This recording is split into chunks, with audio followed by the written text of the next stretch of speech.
उंबरठा दररोज सकाळी स्वच्छ करावा. हळद कुंकू वाहून त्याची पूजा करावी.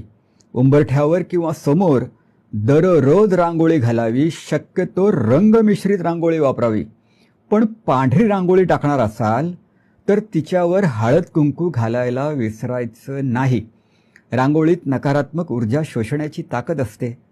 रांगोळी कमळाचीच काढावी असा आग्रह मी धरेन. आता कमळच का? तर शास्त्रवचन असं आहे की ब्रह्मा कमलासन आहे, विष्णू कमलहस्त आहे, लक्ष्मी कमलजा आहे, सूर्य हा स्वतःच निळ्या नभसरोवरातलं रक्तकमळ आहे. कमळाचं दान करावं, पुढील जन्म वैभवशाली मिळतो. कमलपुष्प अंगावर धारण करावं, ते मंगलदायक होतं. कमळाच्या पाकळ्या सेवन कराव्यात, अवयव सतेज होतात.